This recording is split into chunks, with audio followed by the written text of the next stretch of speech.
How's it going, everyone? Coach Javi here. Welcome back to the channel.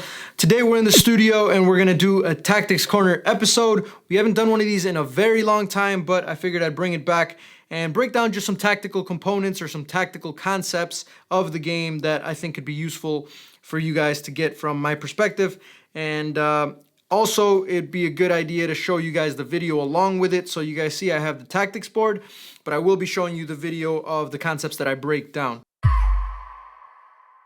For today's episode, we're going to be talking about exploiting the weak side and how that can lead to goal scoring opportunities. So typically what happens in a game is if the ball's on one side of the field for too long, that means that both teams are going to start shifting over to that side, and then the weak side is going to have a lot of space. So oftentimes you'll see if the ball, for example, is right there, all of the players are going to shift to that side, and then this entire side right here is going to be open. So what we're looking to do, if we have the ball and we see the situation arise, is we're going to try and get players out wide and then switch the point of attack so that we can, exploit the weak side and create a goal scoring opportunity. So the game that I'm going to use for this concept today is our game versus Chattanooga in the Members Cup last year. We were playing at home, Keyworth Stadium.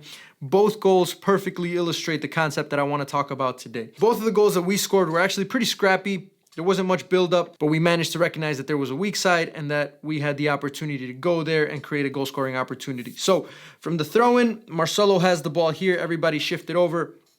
I believe he plays it in here, and then it gets played one more time where we lose the ball. When we lose the ball here, Chattanooga ends up winning it. They try to go forward, and what happens is that they send both of these players out here, and then they leave a big space right here. So they end up losing it. It's a bit scrappy, like I said. Tendai kicks the ball back into the middle. Sean Lawson gets the ball in here, does a fantastic job. These guys try to step and try to create what is like an offside trap. And then Sean Lawson does a great job. Cyrus Sadie's making the run of timing it perfectly to put Cyrus Sadie in behind. When Cyrus gets the ball and he dribbles, you'll see Marcelo come into the box. You'll see maybe Max Todd, and then I think one more of our players were in the box. So when Cyrus dribbles all the way over here, obviously it's a very, very simple tap, and he just plays the ball across, and then Marcelo taps it in at the far corner. And you'll see there's three of our guys in the box, and maybe there was one Chattanooga defender coming in, but the desire of our guys to get into the box and score that tap in was fantastic, because otherwise Cyrus would have had to try and shoot on his own. Not saying that he wouldn't have been able to score it, but with three guys on the weak side there, it's a simple tap in at the far post. A whole lot tonight. Chattanooga doing a nice job of winning the battle in midfield and not allowing those plays on the wing to spring free. And two markers on whoever's the top man, and that earned them that turnover there from Max Todd. Here's Sean Lawson. Sadie making a run. This time he's onside. Cyrus Sadie with it in the 18. The cross! It's in the back of the net!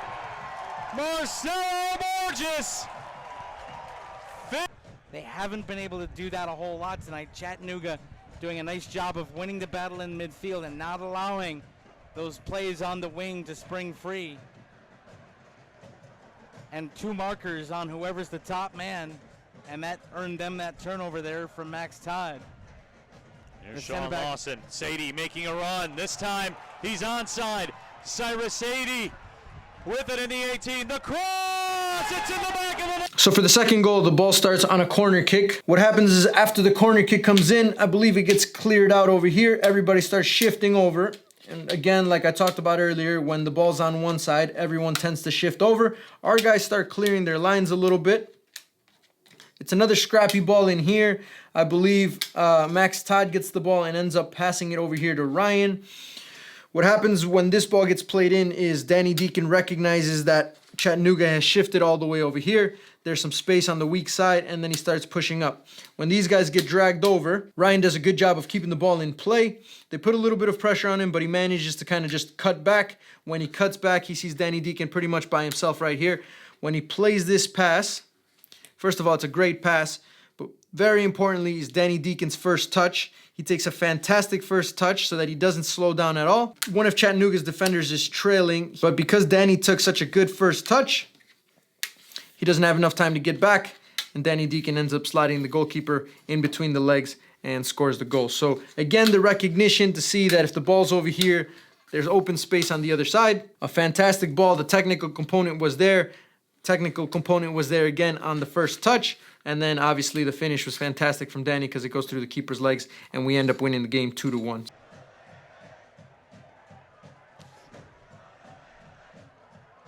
Ball niftily kept in along the touchline, but Ryan Peterson finds it. Peterson across, Danny Deacon's well onside. Deacon steps ahead, Deacon pusher behind, Deacon slots it home, 2-0 City. Ball niftily kept in along the touchline, but Ryan Peterson finds it. Peterson across, Danny Deacon's well onside. Deacon steps ahead, Deacon pusher behind, Deacon slots it home.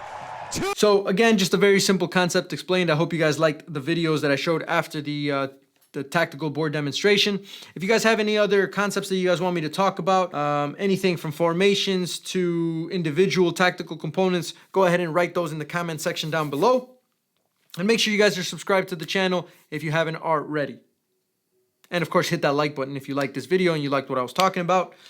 That's it for me, guys. Until next time, and adios, muchachos.